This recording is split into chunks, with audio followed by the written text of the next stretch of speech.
is changed and what the goodness of God's reigns and prevails, and there is no any evils, there is no any sadness, and But sometimes we don't know what's going on, but just think about what is going on in the world, and then so what happened, why, what is the cause of these things. Maybe sometimes we try to explain cause and effect, but sometimes it's hard to explain, like the existence of God, and sometimes God is good, but still evil is kind of prevalent in the world, and it's hard to, but if you understand the worldview, Christian's worldview, and then it's not that hard to understand, but still, even though you guys are Christian, I'm a Christian, still struggling with so what happened for the justice and what happened for the good people. So sometimes they are really faithful and they are really good Christian, but still they are struggling with the evils and kind of social evils and other things. Anyway, just remember that what happened that Jesus Christ comes back. And long time ago, I read about an article about how the desert turned, California turned to like a forest, and then no more desert. I just reminded the article this morning because of raining and very humid, right?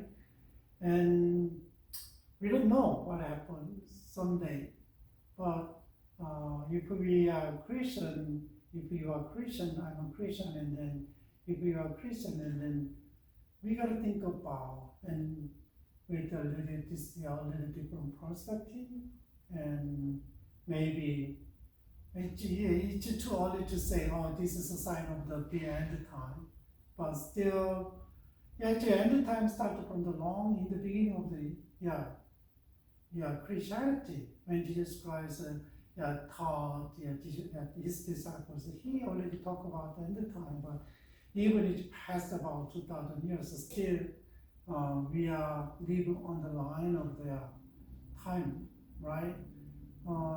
Still, that's the Christians' worldview, a little bit different, but one of the ways that kind of to wake us up and then see and turn to our hearts to God, and then try to understand what God is doing around us in the world, right? And today we're gonna talk about classroom management. We talk about we already talked about philosophy of education, and then how can if you have a philosophy of education, and then how can we apply there is divide specific goals and aims and goals, and then objectives in the classroom, right? And then for this one we made curriculums, right? And then we already have curriculums, and how can we select the classes, and then how can we prepare for the class? That's until last week lessons, and then we have everything, right? And how can we do that in actual setting? And classroom is really important because this is a place that kind of fulfill the purpose of education. Mostly the goal of education kind of achieved in the classroom. Maybe we can do some activity outside the class, and some like a field trip, and we can do something else in the outside, but maybe more than 80%, more than 90% actual education in the classroom nowadays, right? And before it's almost 100%. when I was growing up. When I was growing up, and everything is in the classroom. But yeah, and just think about how important it is. But it's not a simple. Just to think about that's a real setting of the education, and then how can you implement how can you practice, how can you execute your curriculums, and then what is your objectives in the classroom, right? And it's not, but it's not always for the teachers, right? Some things a lot of happens. It's a lot of happens, but distractions and issues, and from the family, parents, from the between among the student, and between the student and teachers. Sometimes teachers' personal issue, and then everything is kind of related in the classroom. So it's a really important. Classroom is really important to fulfill the purpose of education. But there is a lot of things. Some students is better than other students. How can we tune the classroom? How can we tune the teachings, right? To kind of help everybody to achieve their goal of education. And that's why, and then it is kind of management class, but how can we manage the class? Today's topic. How can you define the class management? If you think about management, it's like mostly business, right? How can we manage and make a profit, right? That's a business. But classroom management means we cannot produce profit in terms of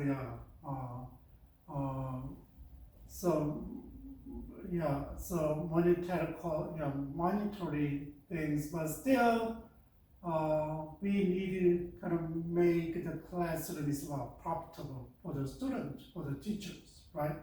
So there is several definition about class management, but I got from the APA organizations kind of published. Already I put that on the note, and then I got a little bit more than other research, and here is the first definition by APA, given by APA. So definition of the class management is what? Simply put, classroom management refers to a wide variety of skills and techniques that teachers use to ensure that their classroom runs smoothly and without destructive behavior from students. Okay, how can teachers run a classroom very well? Here and there's disruptions, but without disruption, and then how can we do that? And there's skills and techniques. Just think about the business skill. There's definitely personal skill, person skills, right? You know how to deal with the student, people, right? Customer. The same as a teacher, if you runs manage the classroom very well, and you need skills, some techniques that you gotta learn, right? That is classroom definition. But here is Emerson's or Weinstein's he definition is the definition of a classroom management is the actions teacher take to create supportive environment for the academic and social emotional learning learning of the student. The supportive create the supportive environment for the academic, social, emotional learning of the student.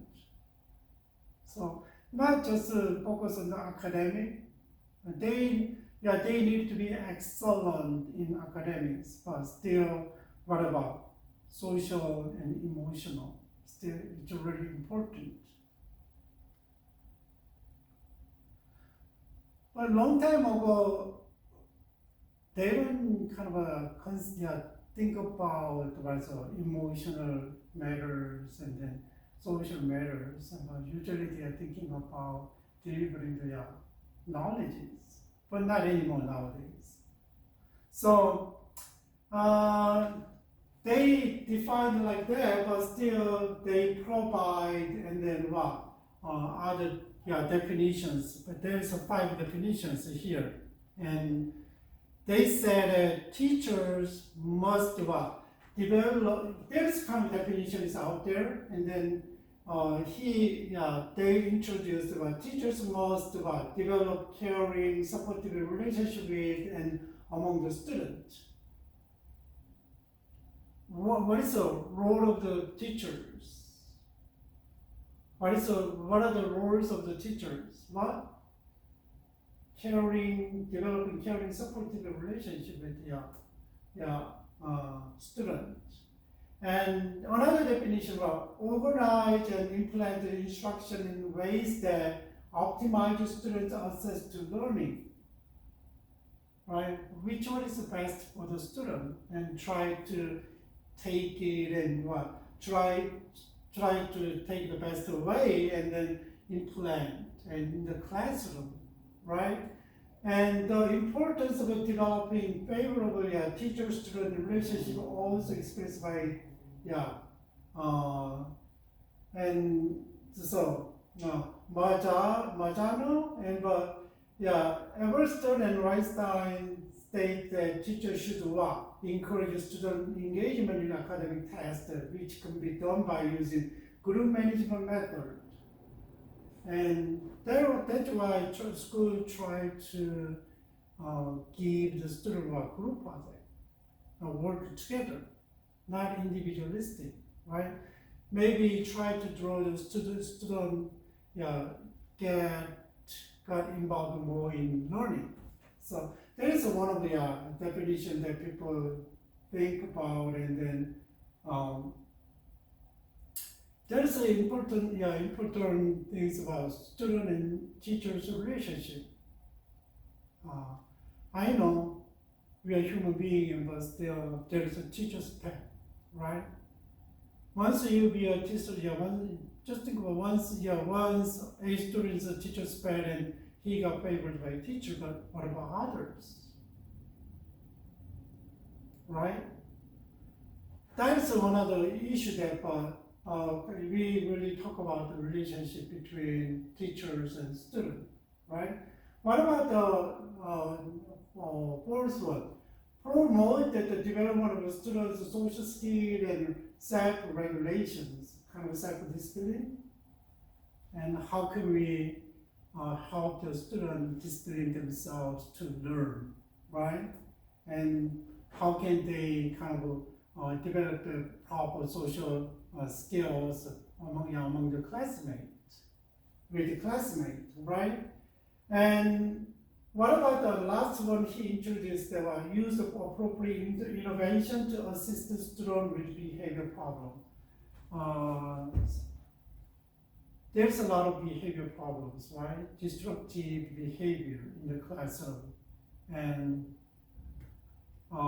sometimes, like this, and then I already shared my story with for my daughter's case, and then she was in 5th grade, and then and what is a teacher was kind of teaching math, and then they have to share the table together like a group, work as a group, and one of the group members is next to my daughter, and then keep asking because he doesn't understand. He didn't follow the teacher's instruction, and then he didn't understand what she said, right? And my daughter was helping the guys, and the teacher was kind of distracted by my daughter's behavior, and then she was really mad at my daughter, and then kind of instance, like because keep nevertheless the another student keep bothering my daughters, and then she really need help to her, but there's but sometimes teacher doesn't understand, didn't understand what happened, and then kind of scold and discipline the student there who willing to help the other student. But there is kind of problem is there, right? Sometimes maybe some students are really advanced because nowadays they go to academy and they learn at from home in advance, and then they are okay. But other students still they don't go to academy, and they were not exposed to the material before, and then maybe they are struggling. They were struggling with the material, but teacher didn't catch up, and then catch it, and kind of maybe later on she might help the student, but I don't know. Kind of instant. But one thing that she felt is she failed to keep it up with the students. Who could do? Who could do it and who could not do it? Maybe sometimes, and they give the teacher gave out the homework, and then every student don't know how to do it, and then student come up and then ask a question. She doesn't know how to do it, but even though she had answer question, answer keys, but she doesn't. She didn't understand how to explain like this. That is a kind of problem, though, right? Problem. At least if she didn't know, and then she got to know at least the what's a homework problem, and then she needed to explain how to solve the problem, right? Anyway, that one is we can see the definition, and then here is, and then they said the effective classroom management was improve the student behavior. Like number 5 is kind of related to their behavior, and then the number 4 is kind of student responsible for their behavior. And classroom management is an ongoing interaction between teachers and the student. That's right? And but another definition is here, and also broadly, and classroom management refers to action taken to create in maintain a learning environment conducive to successful instruction, right? It means that how can we make really effective, constructive environment to deliver the knowledge and skills to students. That is a kind of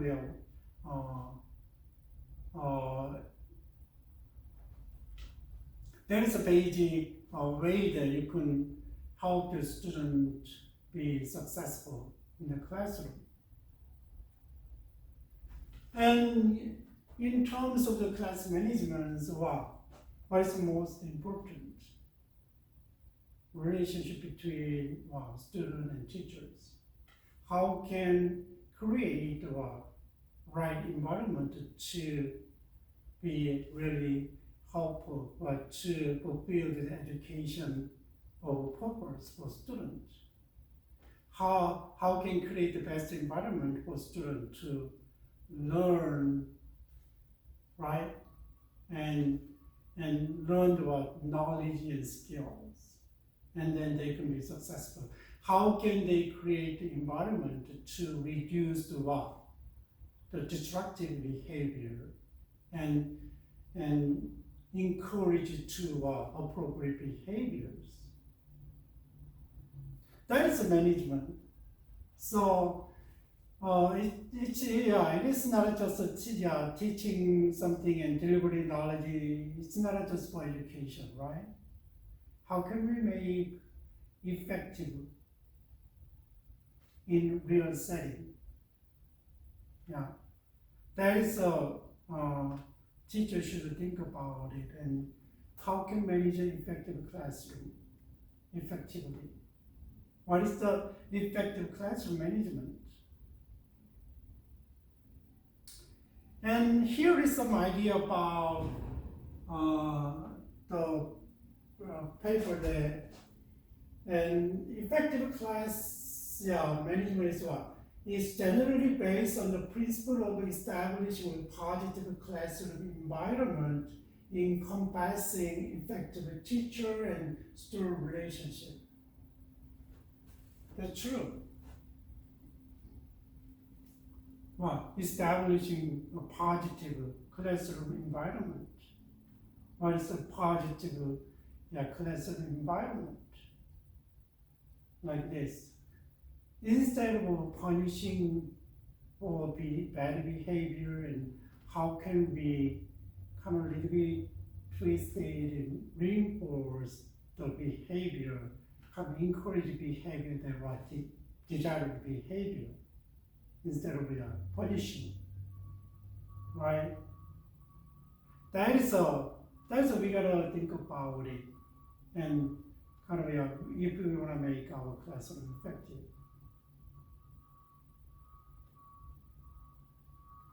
And here is that, and Emerson and Weinstein define the classroom management as the action teacher take to create an environment to support and facilitate both academic and social emotional learning.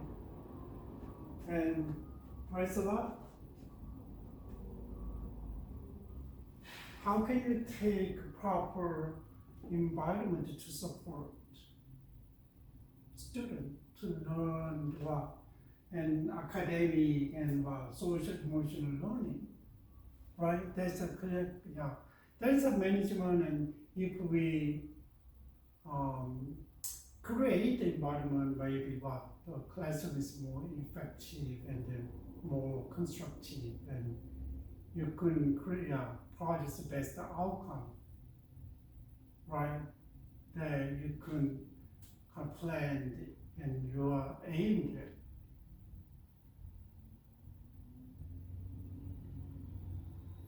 So we gotta really think about it, and who is the responsibility for classroom management? Who can create? Who is the leader in the classroom? Right? It's really big responsibility for teachers. What if they don't have enough skills, and what if they don't know any idea about it? They're gonna learn.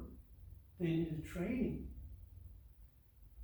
Maybe naturally there may be some teachers are really good at that, but if we don't have a heart of teaching, we cannot do it.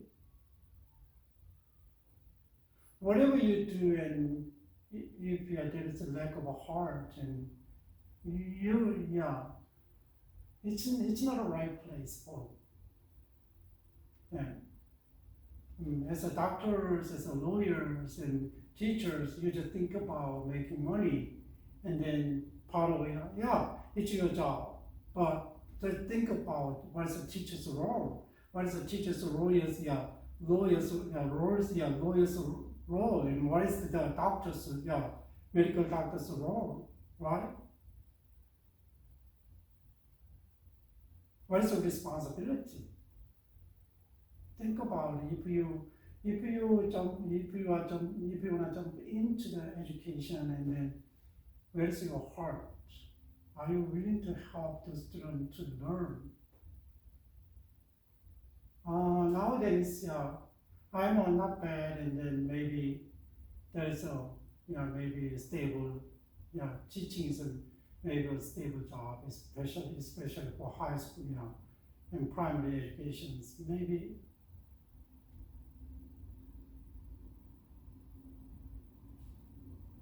So yeah, there's a big responsibility for teachers, and then think about the classroom management and strategy and what kind of relate to the purpose of education, right?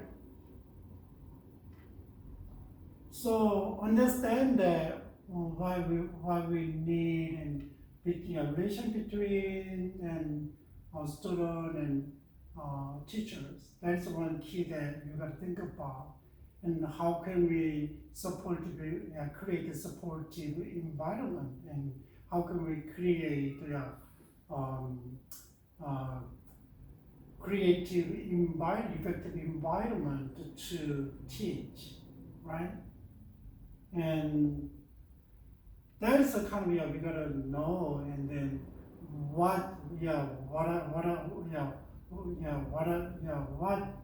needed for the effective classroom management.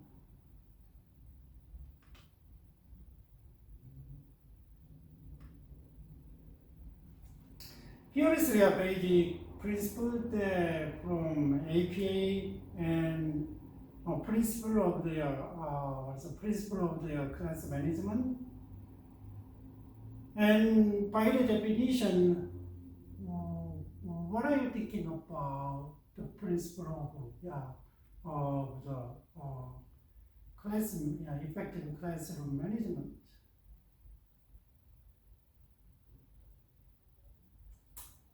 Here it is, and first one, take a time to build the relationship with the student. That's true. Teachers are usually lead and kind of create an environment, but if you don't know the student, maybe it's hard. If we don't have a right relationship with the teacher or student, and what if they are really rebellious and against, and they're gonna create a lot of disruptive behavior in the classroom. How can you deal with it? And before that happen, how can you make a kind of build a good relationship with the teachers? You gotta know that their personality, and you gotta know that the teaching learning styles, and you gotta know that your social background, kind of social economic background, and maybe from the last year, and then what they need more, and what are they good in, what are they kind of more attention for their learning, all kind of stuff, right? So I already told you about teacher's pet, and it's really, if your children become a teacher's pet, no problem, but some students are really struggling with that one because they think that it's not fair for, right? It's not fair for other students. Anyway, so build up the good relationship with the student and understanding more, and then another thing is that it's a solid plan, have a solid plan. And if you are not consistent and student, just think about teacher is not consistent in teaching and behaving and other kind of standard in the class in the classroom, and then they are really confused. What is the rule? What is the routines?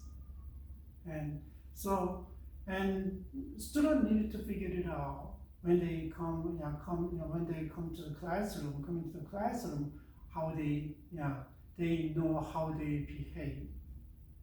They know what is their responsibility in the classroom, right? And teacher kind of shows that solid plan. And based on the plan, and then you couldn't open the different doors. But if you change the basic, standard of the classroom, and direction of classroom, and they're gonna be chaotic, right? It's gonna be chaotic in the classroom. And what about another principle is that have a clear, reliable routine and procedures. What are they? It's understandable for students. If they don't understand it, you need extra explanation, right? They need extra explanation, and it's reliable. And it's good, kind of, if you are in school and yesterday is different from today, and it's hard for students to adjust, but still it's a reliable routine, and they need to know what is the best for them in the classroom, right? They know how to behave. What about the other principle? Keep sense of humor. Maybe there is a if you are too serious, and sometimes it's hard for the student, but sometimes you're not that kind of serious, but it's hard for student either. And so, if you have a sense of humor, it's really good. And sometimes it's not a big deal for student. You just use your sense of humor and just move out. Moving on, but otherwise, and then sometimes it's really hard for other students. Maybe you could have more and the principles, but this is provided by APA, and then just think about what else really needed for student and teacher to make effective classroom environment, management, right? And I think it's number 1, 2, 3.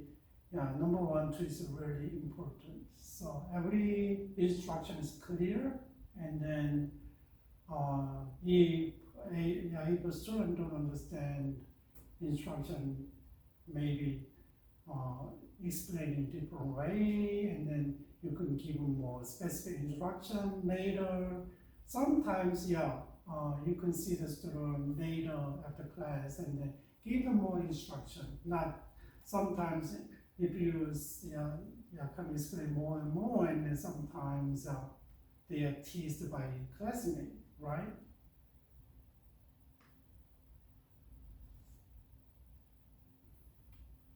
Let's talk about a little bit more effective class management. It's kind of a management class like Venus, but what is effective class management? It's from APA, right? And they say why class management is so important. Why? What do you think? Why class management? Just think about education philosophy is there and goal is there, right? To fulfill, and there is everything is ready, and you got to implement your basic applications, so philosophy in classroom, into the classroom, right? And then you got to see how you can fulfill the philosophy of education. Is it good or it's not good? You need to adjust. How can you adjust the why like this? And here is establish and sustain orderly environment in the classroom. Right? That is a classroom, and that is why it's so important. And then what? And it establish and sustain an orderly environment in the classroom. That's why class management is really important. Not make the classroom chaotic and not make a student kind of confused, right? Help the student learn knowledges and sort of skills, right? Effectively. And because class management increase the meaningful academic learning and facilitate social and emotional growth. Hope so. Right? Meaningful academic learning and facilitate social and emotional growth. So nowadays it's really considering the social emotional growth. Sometimes, I know school education helps a lot, but what about the primary responsibility for that? Where? Who is your primary responsibility? Responsible for that one? Social and emotional growth. Parents. So home education, home is right, home. So it's really important working with what teachers needed to work with the parents. But if you go to public education and the public school, and it's not easy to do that, right? There is manpower and too much for teachers, and they're gonna run the classroom and prepare the classroom and all kind of stuff they need to do it, and then on the top of that one, and then maybe every month and every year, teachers and teachers and student conference is there, and then we talk to the teacher about our kids, right? Maybe that helps, but sometimes once a semester, and I don't know how effective, but that's why family is really important. Parents is really important. Why a lot of people are kind of struggling with kind of antisocial and depression and other things. They're really well adapted to society, and then they're struggling with. They don't develop healthy and social and emotional self, right? And if you have your classroom management very well, decrease negative behavior and increase time spent academically engaged. Of course, you can cut off a lot of branches and you can really focus on. That's why we need. That's why the classroom management need. What about classroom management? How? Why it works? And then what? Classroom management emphasizes student expectation for behavior learning. Okay, there is some standard and criteria. Okay, if you are a third grade, if you are a freshman in college, and they already syllabus is there, right? What is their responsibilities? What they need to do? Maybe you gotta attend the class, and you gotta run there is exams, there is a papers, where is a due date, right? How can you prepare the class? What material you need to learn? There is a syllabus, and for colleges and higher education, and like primary education, they usually in the first class they showed, and then like decoration, in the on the wall, what they need to do and what they are doing. So really emphasize student expectation for behavior, how they behave, what you need to learn, right? And promote active learning and student involvement. And sometimes, if you manage a class, like not this class, just nobody is in the classroom, and then I cannot engage with you guys, but still think about it. If you are in primary school, and always there is a home class, right? Maybe 20, 30 kids with you the whole year. And kind of how can they get involved in learning and activity?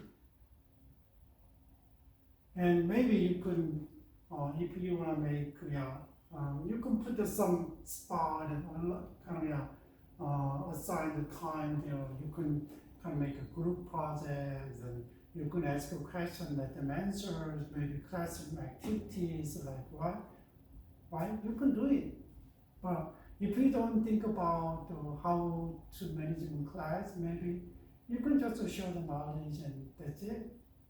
But how can you make it active and how help them kind of be successful in academics and social learning growth, right? Emotional growth. And identify important student behavioral success. And most specifically, okay, if you do this way and follow this way, and you can be successful. They know, right? And here's a more question: what behavior required to reach the goal of learning activities? And so, what implication does a particular learning activity have for student roles? And how the teacher prepares a student to take these roles? And there is but still issues you gotta deal with. What's about preventing discipline problems and dealing with the current discipline problems, and then how can you prevent? How can you deal with? And then just think about in advance and think about you can deal with, and then what you can know how to do.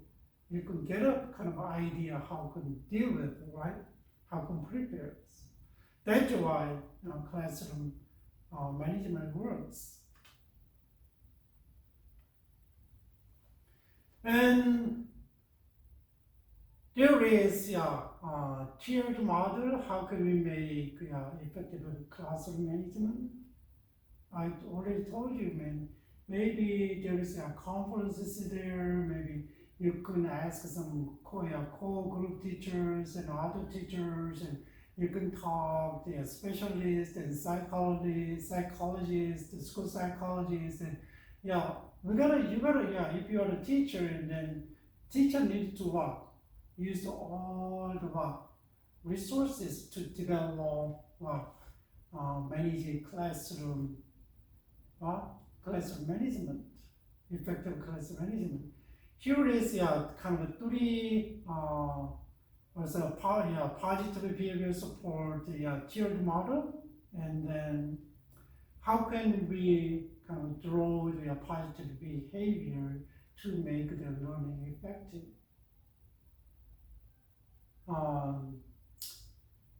First tier is a universal level. I mean, it's kind of to everybody and And schools establish expectation for behavior. It's a kind of school policy, it's not individual classroom. First, right, tier, the foundation. And then ensure that students, staff, and family understand these expectations. What are the expectations from school? Student understand it, parent understand it, staff and administrators or teachers, they need to understand. That's why we can work together, right? And schools, operationalize positive behavior, teach them, to the students. Who's gonna implement all behavior? If you go to school, and every school has a different emphasis and different culture, right? If you go to primary school, and my area is really competitive, and I was really surprised. And my older daughter, when she started kindergarten, one of her parents approached us, and then what academy you guys are sending your kids? So, what kind of academy? So, and what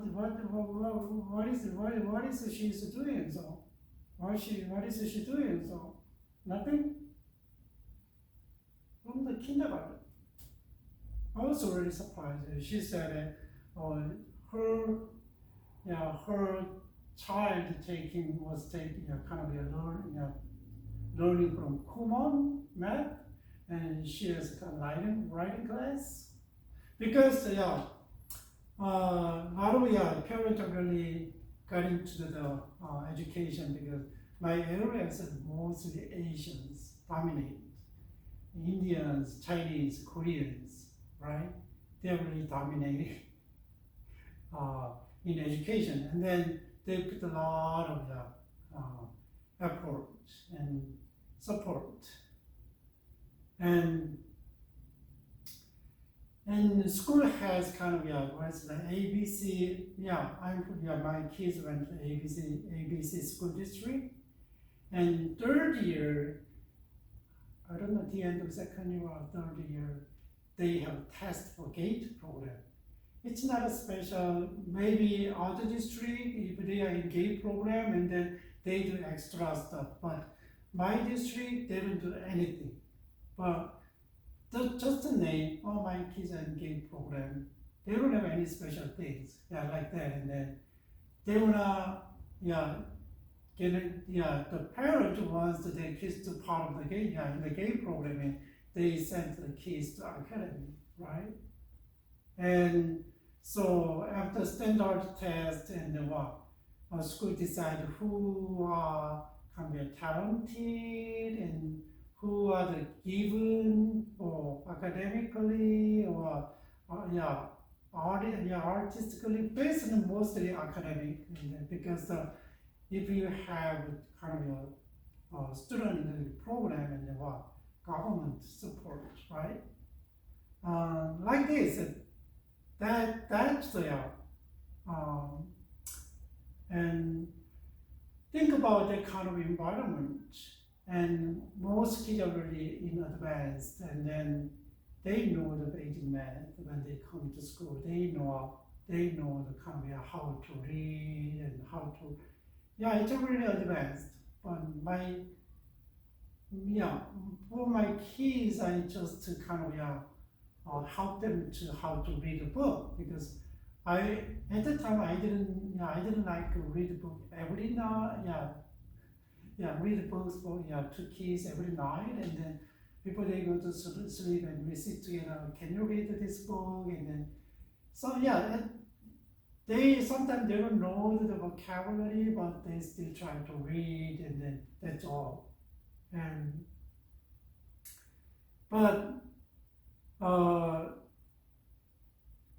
so we gotta know that what schools requires, and then how they runs the whole programs, and right.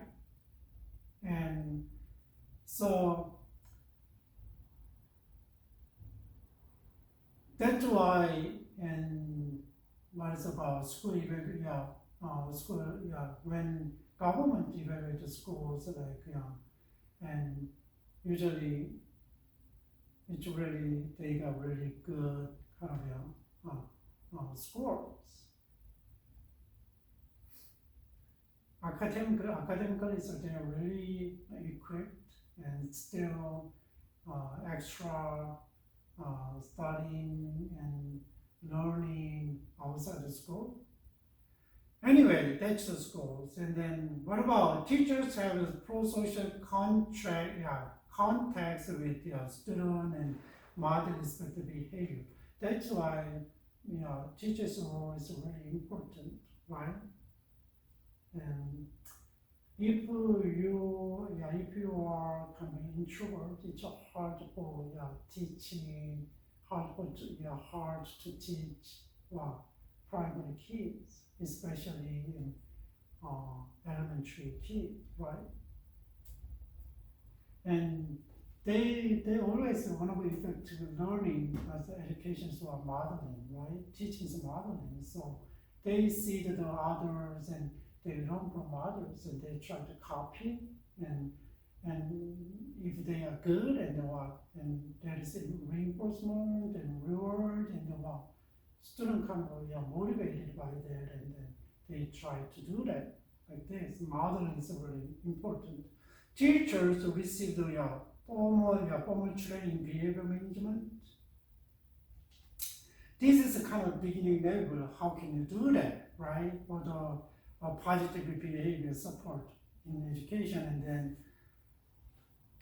before you start, and maybe by experience, and then they know, but you know the technology challenge and different generation coming into the school like millennials and Gen Zs and then kind of they are formed by cultures, right? They are different and thinking different, behaving different. So if you have a kind of same things that you had like 20 years ago, and then just think about what teachers is there about 30 years and 40 years, and then 40 years of students are different from right now student. They need to keep it up. And so that's why technology is keeping developing and they need to keep it up, and that's a part of their work, right?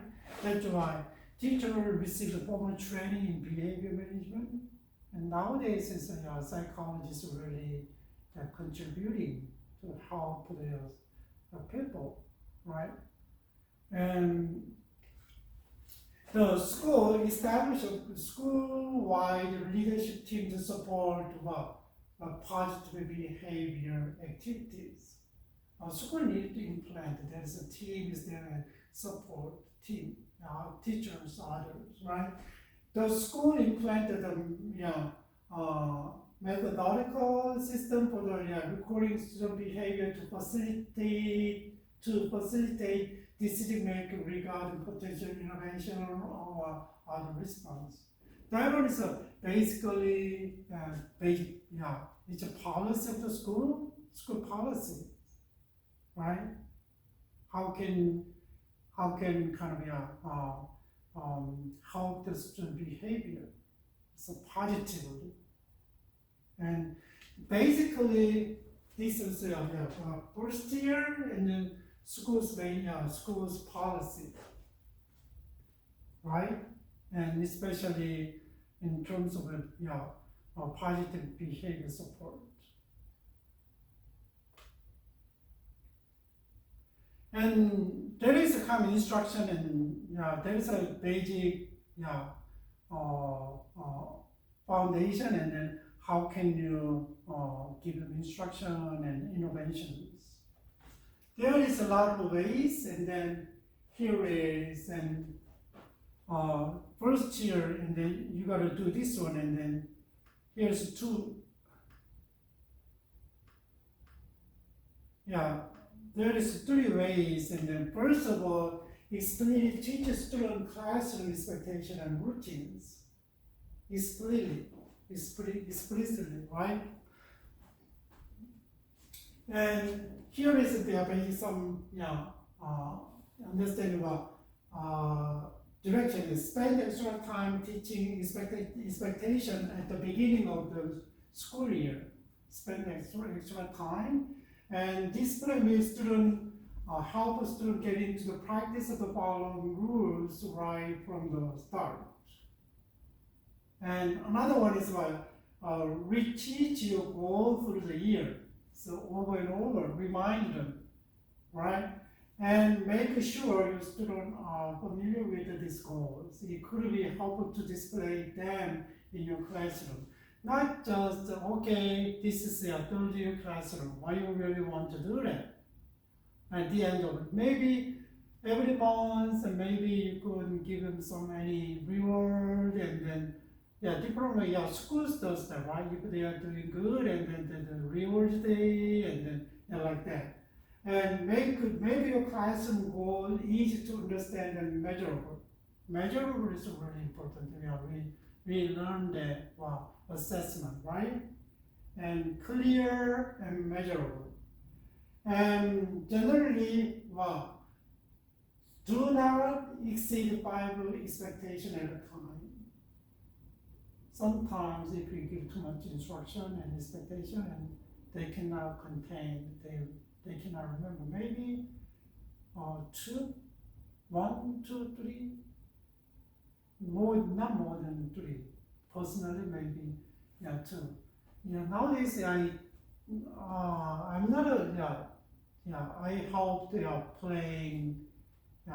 I help my wife to play golf, and then I think I have too much expectations. You gotta do this one, this one, this one, this one. Too many. I know. Sometimes I'm not I just I learned about 3 years ago, almost 3.5 years ago, and then it's not that long. Still, I'm struggling same stuff, and then but I can see I could help, even though I'm not a professional, and I know how can help others to learn the skills, right? And there's a lot of instructions available like YouTube, and then you gotta do this one, and yeah. And I learned this basic lessons from teaching pro, and I know. And sometimes I too much expectations. You gotta teach this one. Okay, when you hit this and do this, and but when I see the another problem, you gotta do this one. You gotta, so nowadays I cut down one. Okay, two. I explain it. Oh, you gotta do this one. Okay, don't lift your head. Watch the ball, and hit the ball from the back. Make it kind of circle. And two. And from last time, I told my wife, and then okay, whenever we go to like golf course, and we usually go to nine hole, and then okay, just 1 or 2 things every time. Think about and practice. And I talk too much and try to talk less, and then just remind why she needs to do. So yesterday I went to the golf course in 9 hole in Cerritos, and then I told her, so last week we learned this one, but okay, try to practice this one, but you did pretty good last week when I taught, okay? So try to repeat, and like this. And whenever you have a chance, what is the goal? How to the behavior, right? Remind and remind and remind.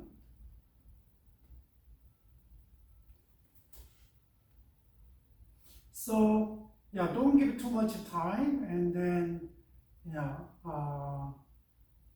let them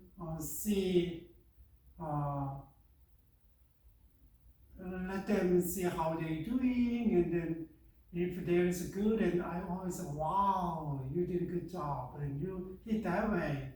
So I always kind of confirm how she hit the ball, and then you did it this way, and you hit really good, nice hitting like this, and then it kind of complimentary word is really rewarding, and sometimes I sitting back and then kind of clapping, and a lot of different ways that kind of encourage them to keep doing, right? Here is, and you gotta give them explicitly kind of direction like this, and expectation and routine, and reward the positive behavior like this, and a little bit different way.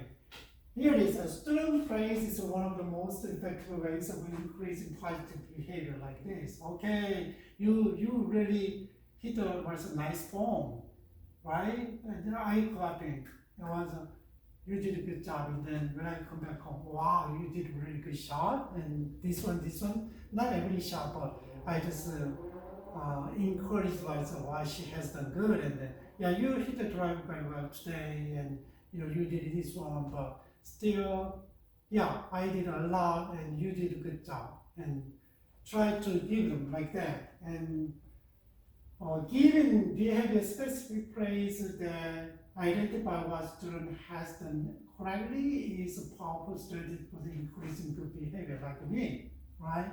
Okay, this time you didn't turn your head, this time you didn't hit your this time you relax your shoulder and hit the ball with your left hand like this, and give my wife a specific what she had done, and I want to kind of repeat the behavior. Assess what reward the reinforcement for your student. Is it good or not? sometimes she did, and then sometimes she doesn't. And there is a struggling. It's a different from studying, yeah. But still, yeah. But we gotta assess. Think about you giving a lot of good praise with a specific direction, and then what? Then the student needs to be need to do, and yeah, you gotta assess what you are doing. Oh, he's doing good or not, and do they appreciate teachers' attention or pretty small prize? Think about it. Maybe some students need really want to get attention. That's why they make a problem in the classroom, or otherwise they don't need attention, but I need something else, right? And reward only works if students find them reinforcing. Oh, I don't need it, too little, nothing. It doesn't work, right? So reward may need to be tailored for individual student. Everybody has a different expectations.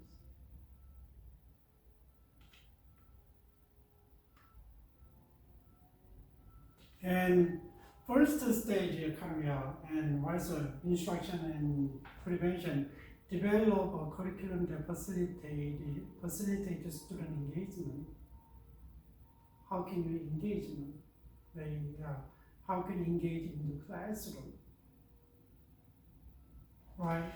That is basic specific instruction. Ensure that the difficult level of the instruction material is appropriate for the student. Instructional material that are too easy and too difficult can result in off-task behavior. Okay, and some of it is too easy, some of it is too hard, and that's why. Just think about how can you run the classroom. In the classroom, there is a really smart, not the smart kids there, and then they might be very bored. Maybe they learn from outside the school, right? Because they go to academy every day. And how can I help them? It's a bad way mixed with a little bit. They don't have opportunity, they don't go to academy and they are struggling. Mixed with them and then what? Run the class together is better or they are separate. Depends on the kind of teachers, class management. Maybe if you want to get student involved in the teaching, and maybe you mix the group table and then kind of the student help the other students, right? Yeah, create opportunity for the student choice in material studies. I don't know how much we can do it. That's why we gotta develop curriculum though. When you hear my district, when you go to high school there is three level of class. There's a normal class, honor class, and AP class. What is the difference? In AP class is like this, and then okay, if you're taking the AP class, you're gonna finish the whole book. If you are taking honor class, maybe half, around half, more and less. If you are regular class, maybe 1/3. Depends on the kind of if you're taking regular class and too easy and then too boring for the student, if some students don't challenge that they're taking the AP class.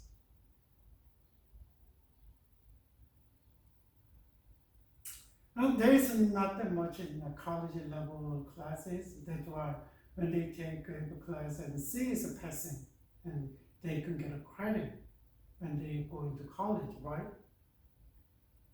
That's why some schools don't give any credit for the AP class the student took in high school year. the criteria is too low. But some schools give them credit and they don't have to take the class. That's a passing level. And depends on the school policy and school, And incorporate the student interest into the class curriculum and causing the student to become more invested in what way they are learning. That is kind of prevention and instruction, and how can you do that in first level, first tier, right? What about second tier? If that's a kind of foundational, and then how can you, implement the basic, direction of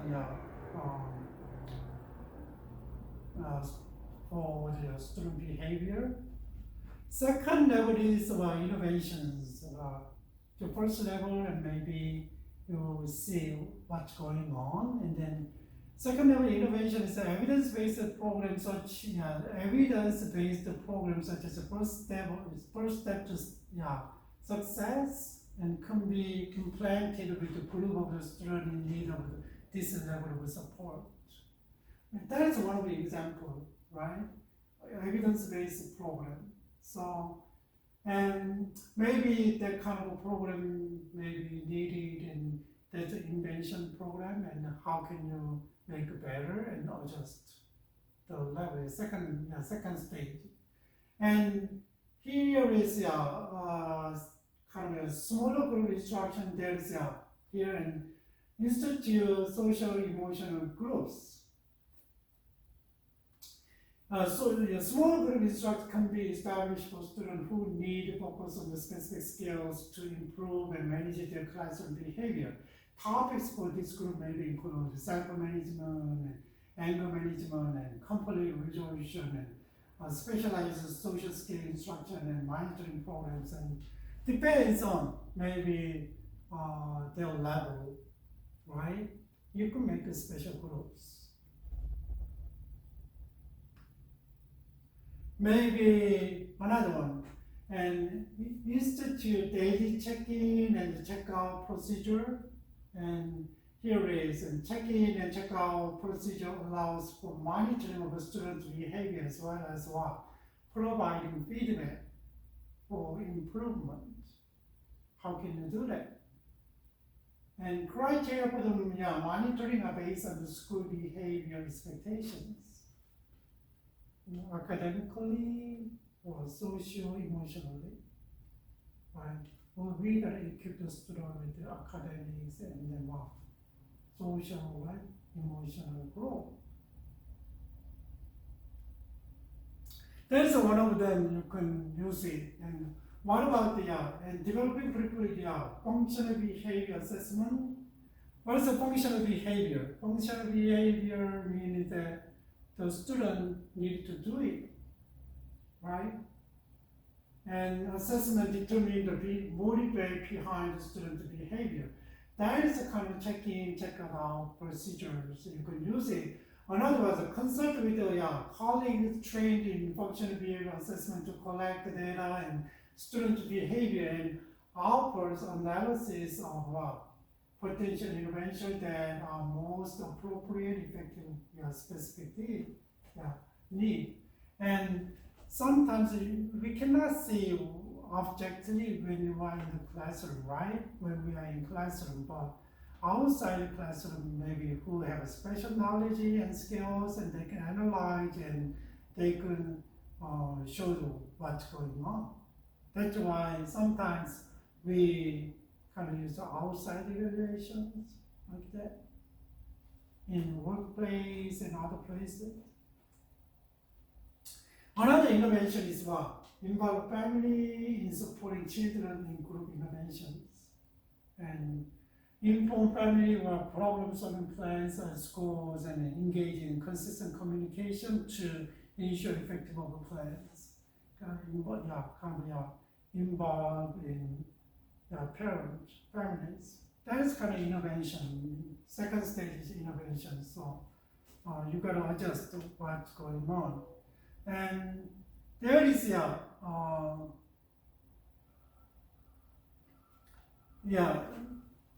individual evidence-based program, the implanted for students not responding to second tier based on the result of behavior and then analysis of behavior, right?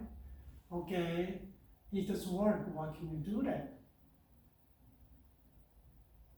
We already tried in second tier, so what can you do? And then third, next step.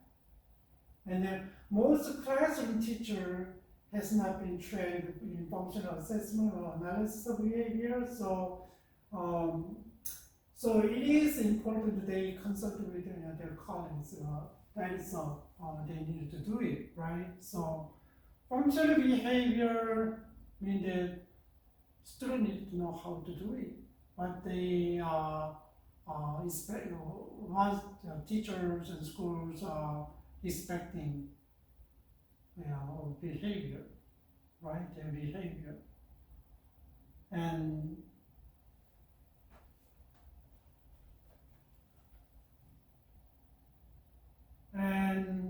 so that is still here is, and then there's the individual.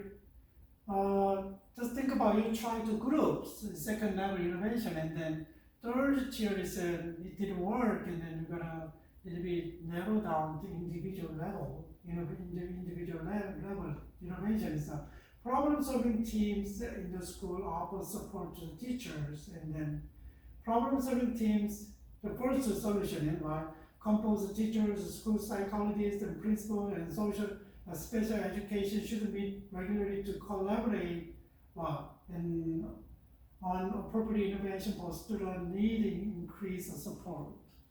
They talk and the teachers come and report and discuss and what's going and how can we help. Not a group people, whole class individual, right? So, another innovation is develop, implement function-based innovation for individual students. Functional behavior assessment are effective means of determining the purpose of a student misbehavior and creating appropriate behavior.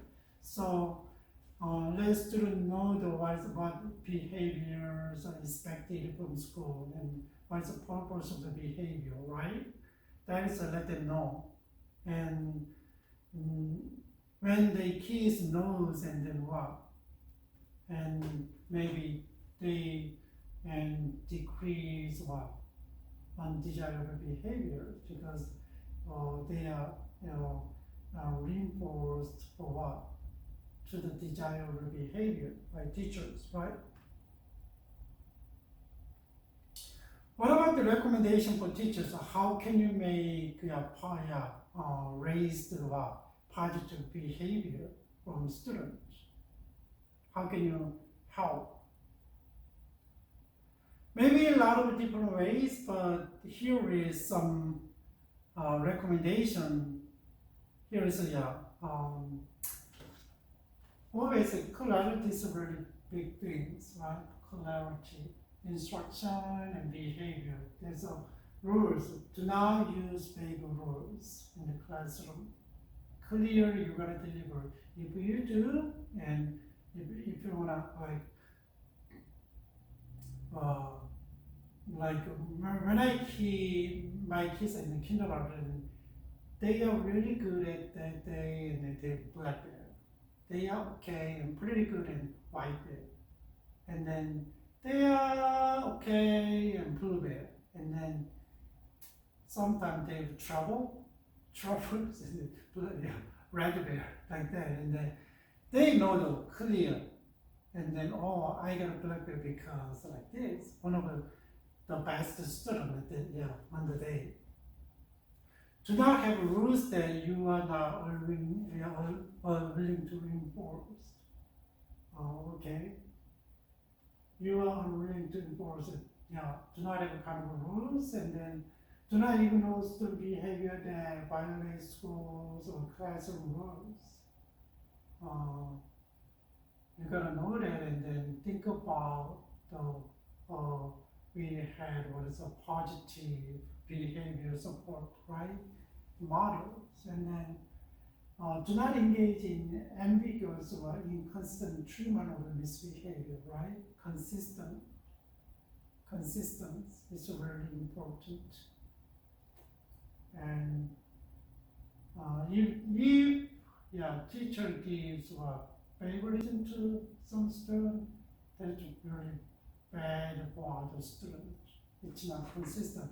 Teacher did something who favorable, who not favorable, and the criteria is different, but right? And do not use overly harsh, embarrassing punishment or punishment delivered without accompanying support.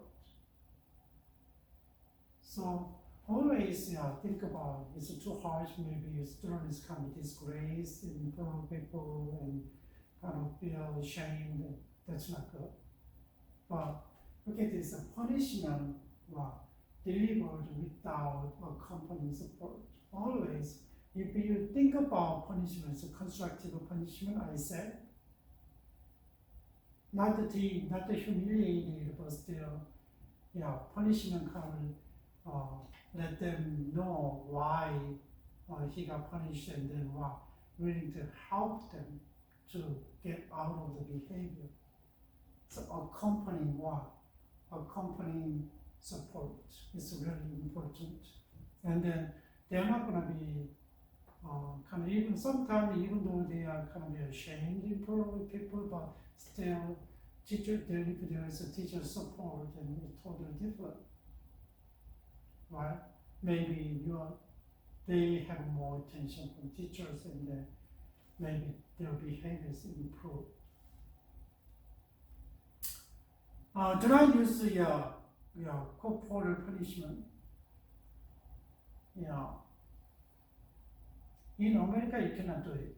Maybe parents can do it, but in schools, you cannot do it. I remember when I was in elementary school, and we whacked a lot, and sometimes unreasonably, and with their hands, and sometimes whatever is available, and throwing and hitting, and sometimes I still remember though. I think it's a fourth grade, but fourth grade and then fifth grade.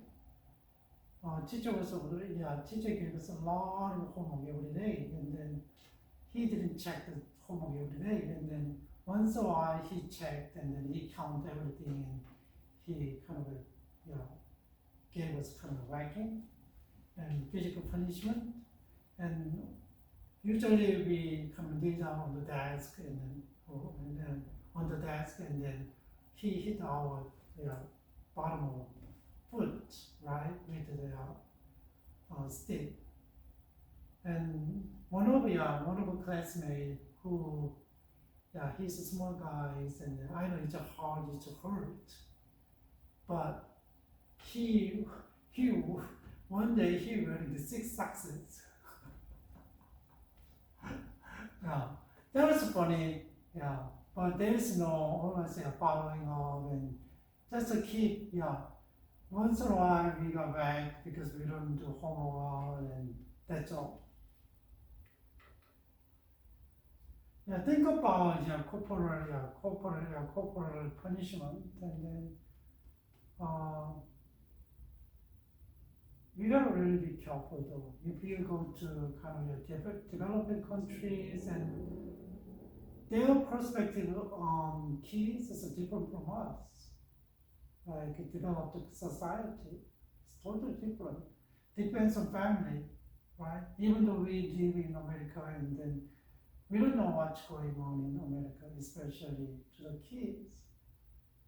When I was in college here around 2000s and early 2000s, and I read a book, and then 1.3 million kids go hungry every night. Maybe if you are growing up like middle class and upper class, maybe more opportunities, better opportunities, right? A study said that if you have better opportunity, resources while you're growing up, and they are more success in the future. They are more successful, right?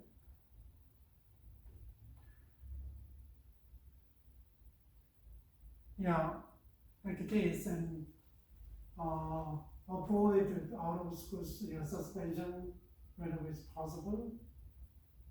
Yeah, that during the school and that during the school, right?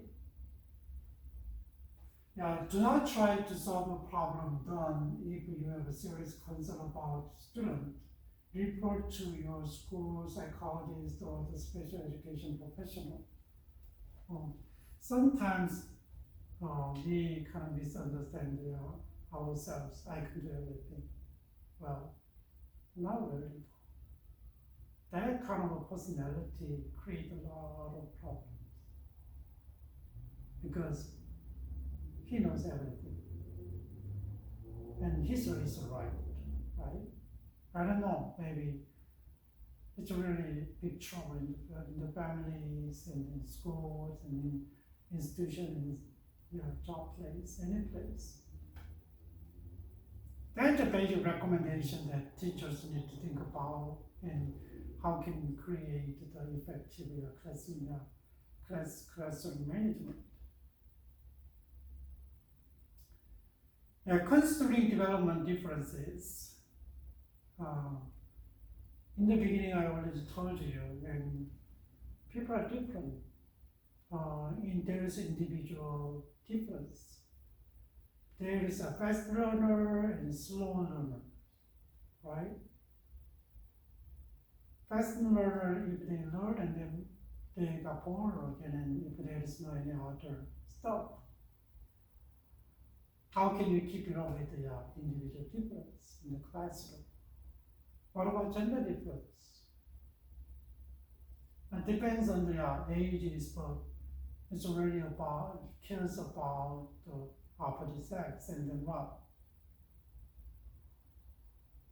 Nowadays, I don't know the ratio of the gender and probably, and think about your classroom. My wife's friend's son went to the college, is really long time ago there was a women's college, but nowadays, it's maybe they open to men's too. So I heard that a lot of classes he took, and then he's the only man in the classroom. Only man in the classroom. Gender difference, meaning that what is a woman's more cares about, what about boys more? Girls cares about, boys cares about.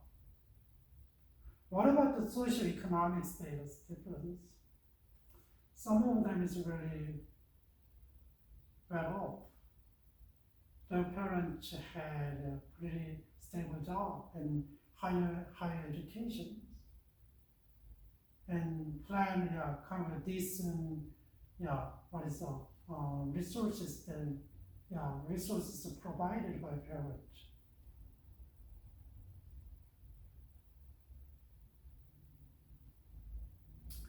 Socio-economic status difference. That's why when you go to college and they see this one and then reflect in college admissions.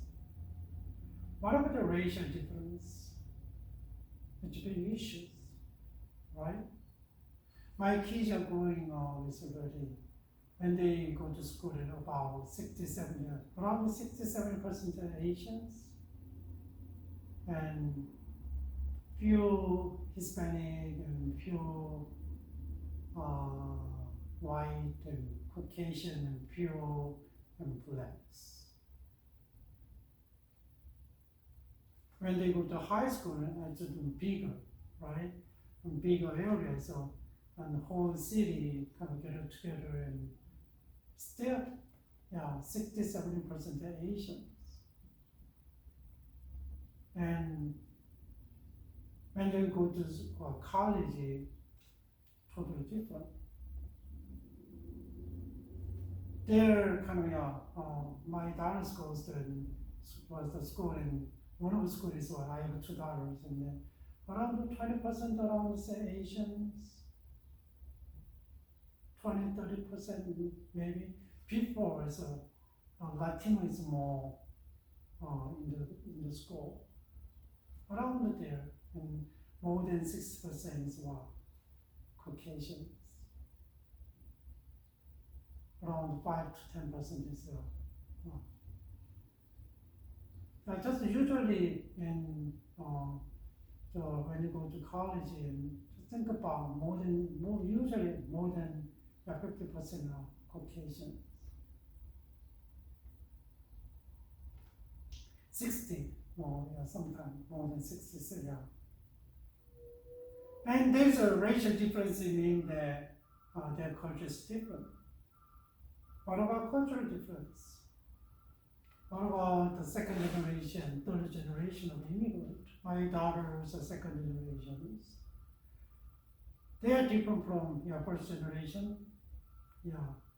Like my wife and I is the first generation, and then we are different, even though we graduate college here. We graduate college here, but still our culture is totally different.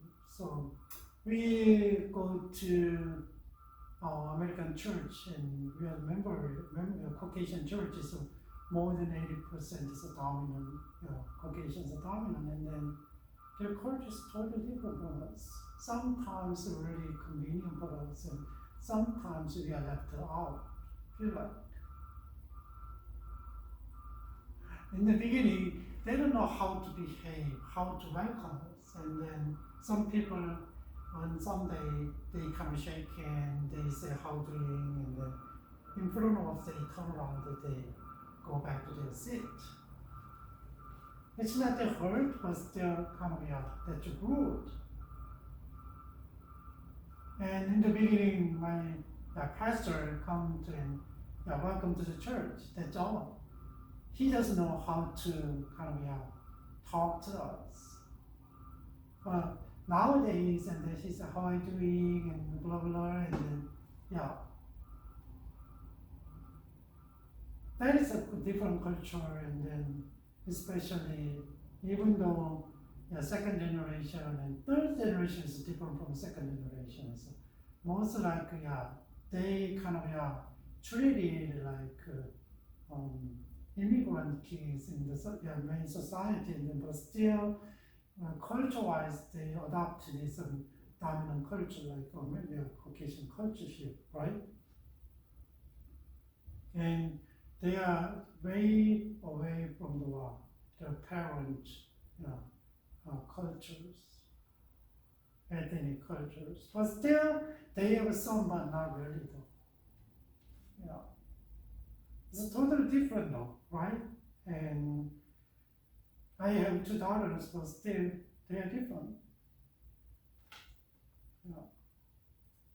That's why we gotta think about the differences. And there is some classroom management for the teachers, and we already talk about a lot of stuff, and then it's not that, Here is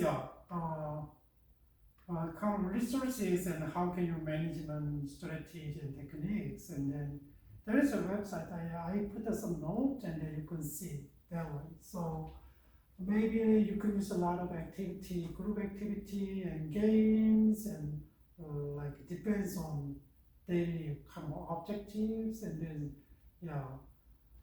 think about what is some kind of effective way that you can deliver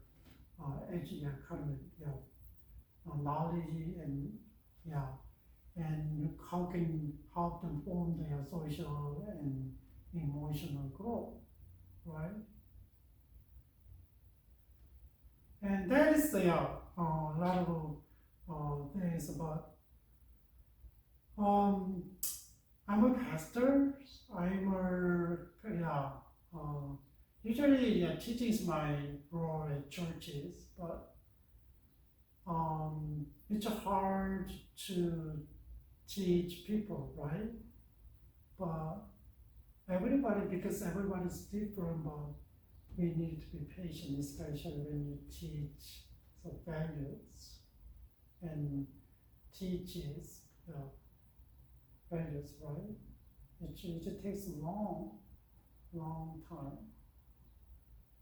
I hope that a lot of academic and stuff is out there, and maybe you can see them, and I picked some of them and then try to share with you guys. And then usually if you just googling and you cannot see the academic studies and maybe a lot of the suggestions, and but just Google, type the Google Scholars, and then you can click the Google Scholars and then type the what you're looking for, and then you can see a lot of academic resources. You can read and you can see how they develop the studies and who studies, and then when you see that I put a lot of use as it is, and like this, and that one is already studied, and I wanna, even though I got from the APA this one, but still they wanna give him credit to him, so I put that one. So a lot of stuff I just put it here as it is, because like this, because we kind of give them credit for what they studied, right? And okay, I hope that it's helpful kind of to think about how to manage a classroom and how can you make your classroom effective, right? So that's a part of education, and then as an educator, and we gotta kind of learn about, and willing to learn from outside, willing to listen to from outside. We gotta work with kind of outside class, people who are outside class, right? And specialists and psychologists and administrators, willing to open, and then whenever we need and whenever it needs help, and we're willing to go, right? So as a teachers, and then just think about, if you are a teacher, you cannot do everything wrong, right? Sometimes working together is more effective. So, okay, you guys, and have some idea about class management, and then there's a lot of models and a lot of things out there, and then you can pick it up if you like. And okay, I hope that you guys have a really great week, and then God bless you. So I hope that weather is okay, and then